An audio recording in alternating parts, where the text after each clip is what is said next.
ഈ ലഹരി എന്ന് പറയുന്ന സാധനം വളരെയധികം തിന്മ, അത് നമ്മുടെ സമൂഹത്തിൽ ഭയങ്കരമാണ്. നമ്മൾ വിചാരിക്കുന്നതല്ല, നമ്മൾ പിടിക്കുന്നതൊക്കെ വളരെ 1% പോലും ഇല്ല. അതിൻ്റെ ഇരട്ടി സാധനമാണ് നമുക്ക് വന്നുകൊണ്ടിരിക്കുന്നത്. അത് ഈ പറയുന്നത് നമ്മുടെ ചാലക്കുടി തന്നെ ഇഷ്ടംപോലെ സ്ഥലങ്ങളിൽ ഈ സാധനങ്ങൾ വരുന്നുണ്ട്. ഇന്നലെ ഞങ്ങൾ പിടിച്ചു. ഇന്നലെ വൈകുന്നേരം 2 സ്ഥലത്ത് ഇതോടെ ഡിറ്റക്ഷൻ ആയിട്ടുണ്ട്. പക്ഷേ ഇത് എങ്ങനെ കൊണ്ടുവരുന്നത് വളരെ പ്രയാസപ്പെട്ട് ഇന്റർസെപ്റ്റ് ചെയ്തിട്ടൊക്കെയാണ്, വളരെ റിസ്ക് എടുത്തിട്ടാണ് ഇവരെ ഞങ്ങൾ പിടിക്കാൻ പോകുന്നത്. ഇത് കഴിഞ്ഞുണ്ടാകുന്ന കോൺസിക്വൻസിനെ പറ്റി ആരും അറിയുന്നില്ല. നമ്മൾ പറയും പിടിച്ചെല്ലാം കഴിഞ്ഞ് പിന്നീട് ഉണ്ടാകുന്ന ഒരുപാട് സംഭവങ്ങളൊക്കെ ഉണ്ട്. അപ്പോൾ അത് ആരും അറിയുന്നില്ല. പക്ഷെ അതിന് അത്രയും നല്ല റിസ്ക് എടുത്തിട്ടാണ് നമ്മുടെ പോലീസ് ഉദ്യോഗസ്ഥന്മാരത് ചെയ്തത്. പിന്നുള്ള ഒരു സമൂഹത്തിൽ ഏറ്റവും വലിയൊരു പ്രശ്നം പറഞ്ഞാൽ നിങ്ങൾ എല്ലാവരും അറിയുന്നത്, ഈ അവസരത്തിൽ എല്ലാവരും ഉള്ളതുകൊണ്ട് പറയാണ്, ഈ ഓൺലൈനിൽ ഒരുപാട് തട്ടിപ്പ് നടക്കുന്നുണ്ട്. കോടികൾ നമ്മൾ വിചാരിക്കുന്നില്ല. നമ്മൾ ഈ ചാലക്കുടി തന്നെ ഒരു 145 കേസുകൾ എടുക്കാൻ വേണ്ടി ഇഷ്ടംപോലെ രജിസ്റ്റർ ചെയ്യാനായിട്ട് പരാതി വന്ന് ഈ ഒരൊറ്റ സ്റ്റേഷനിൽ മാത്രം നിൽപ്പുണ്ട്. അതിൽ 1.5 കോടി രൂപ, 1.25 കോടി രൂപ, ഇതൊക്കെ നമ്മുടെ നാട്ടിലുള്ള ആൾക്കാരിലുള്ള പൈസ വെറുതെ പോകുന്നതാണ്. അപ്പോൾ ഇവിടെ പൈസ ഉള്ള ആൾക്കാരുണ്ടെന്ന് എല്ലാവർക്കും അറിയാം. അതൊരു കാര്യം മനസ്സിലാക്കണം, ഈ സംസ്ഥാനത്ത് ഏറ്റവും കൂടുതൽ ചീറ്റിംഗ് കേസ് എടുക്കുന്നത് തൃശ്ശൂർ ജില്ലയാണ്. തട്ടിപ്പ് ഒരുപാട് നമ്മുടെ ആൾക്കാരെ ഒരു പ്രാവശ്യം പറ്റിച്ചാൽ ആ കമ്പനി അതേപോലെ തന്നെ വേറൊരു പേരിൽ എടുക്കാൻ തുടങ്ങിയാൽ നമ്മുടെ ആൾക്കാർ വീണ്ടും അവിടെ കൊണ്ടുവന്ന് പൈസ കൊണ്ട് ഡിപ്പോസിറ്റ് ചെയ്യും.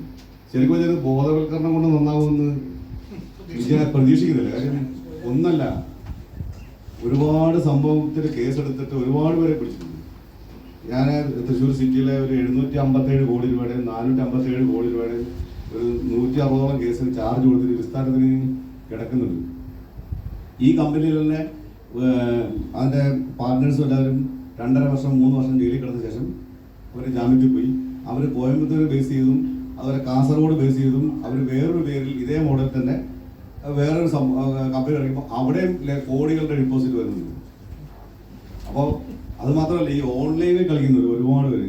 ഇവിടെ ബാങ്ക് മാനേജർ, അസിസ്റ്റന്റ് മാനേജർ, ഇങ്ങനെ 1-2 പേരുടെ 80 ലക്ഷവും 92 ലക്ഷം പോയ പരാതി ഇവിടെ വന്ന് കിടക്കും. ബാങ്കിലുള്ള ഉദ്യോഗസ്ഥർക്ക് ഈ 30% അല്ലെ 300% പലിശ കിട്ടും, അല്ലെ ലാഭം കിട്ടുമെന്നൊക്കെ പറഞ്ഞു കഴിഞ്ഞാൽ നമുക്ക് വിശ്വസിക്കില്ല. റിസർവ് ബാങ്ക് ഓഫ് ഇന്ത്യ പറയുന്ന 2% കൂടുതൽ മാത്രമല്ലേ പുറത്തൊരാൾക്ക് ചെയ്യാൻ പറ്റൂ. അപ്പോൾ അങ്ങനെ പറഞ്ഞിട്ട് പോലും അവർ ഓൺലൈനിൽ കയറി ഭയങ്കരമായിട്ട് ട്രേഡ് നടത്തുന്നത്. അത് നമ്മുടെ ഇവിടുത്തെ ഈ ലഹരിയെക്കാട്ടിലും ഭയങ്കര ഒരു ഡേഞ്ചറസ് ആയിട്ട് വരുന്ന ഒരു സാധനമാണ്. അത് നമ്മുടെ ഭാരവാഹികളെല്ലാം ഉള്ളതുകൊണ്ട് ഞാൻ പറഞ്ഞതാണ്. കാര്യം ഇത് ഒരു വലിയൊരു പ്രശ്നമായിട്ട് വരികയാണ്. അപ്പോൾ ഇത് ഈ ലഹരി ഇത് അറിയാവുന്ന തന്നെ നമുക്ക് മാറണം. അതിന് പിന്മാറാനൊരു എന്താ പറയുക, ഒരു ബോധവൽക്കരണം ഉണ്ടെങ്കിൽ നന്നാവുകയാണെങ്കിൽ അങ്ങനെ ഒരു ക്ലാസ് ഞങ്ങൾ സംഘടിപ്പിക്കും. അതുപോലെ ലഹരിക്കെതിരെ നമുക്ക് നമ്മുടെ ഈ റെസിഡൻസ് അസോസിയേഷൻ കേന്ദ്രീകരിച്ചുകൊണ്ട് നമ്മുടെ കുട്ടികളെ പങ്കെടുപ്പിക്കണം. അവരെ പങ്കെടുപ്പിച്ചുകൊണ്ട് നമുക്ക് ബോധവൽക്കരണ ക്ലാസ്സുകളും നമുക്ക് സംഘടിപ്പിച്ച് ഈ അടുത്ത ജനറേഷനെങ്കിലും നമുക്ക് അതിൽ നിന്ന് പിന്തിരിപ്പിക്കാൻ പറ്റണം എന്ന് അതിനുവേണ്ടി നമ്മൾ പ്രയത്നിക്കണം. ഭാരവാഹിയോട് ഞാൻ ഒരു റിക്വസ്റ്റായിട്ട് പറയുകയാണ്.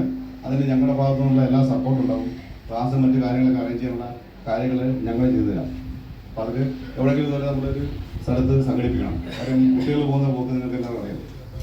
പിന്നെ കുട്ടികളെന്ന് പറഞ്ഞാൽ ഇപ്പോൾ നെക്സ്റ്റ് ജനറേഷൻ നമ്മൾ ഈ അസോസിയേഷൻ്റെയൊക്കെ ഗുണം മനസ്സിലാകുന്നത് എല്ലാം നെക്സ്റ്റ് ജനറേഷൻ കുട്ടികളെക്കാർക്കും നമ്മുടെ നാട്ടിൽ ജോലിയും വേണ്ട, നാട്ടിൽ നിൽക്കുന്നത് ഇഷ്ടമല്ല. അപ്പോൾ അവർ ഇവിടുന്ന് വിട്ടു പോകുമ്പോൾ നമ്മുടെ ഈ സൊസൈറ്റിയിൽ പ്രായമുള്ള ആൾക്കാർ ഇപ്പോഴുള്ള ആ ജനറേഷനുള്ള ആൾക്കാർ മാത്രമേ കാണൂ. അപ്പോൾ അവർക്ക് വളരെ ഒരു ആശ്വാസം കൂടെയാണ് ഈ പറഞ്ഞ നമ്മുടെ അസോസിയേഷൻ പിന്നെ ഈ വന്ന് പ്രവർത്തിക്കുക എന്നുള്ളത്.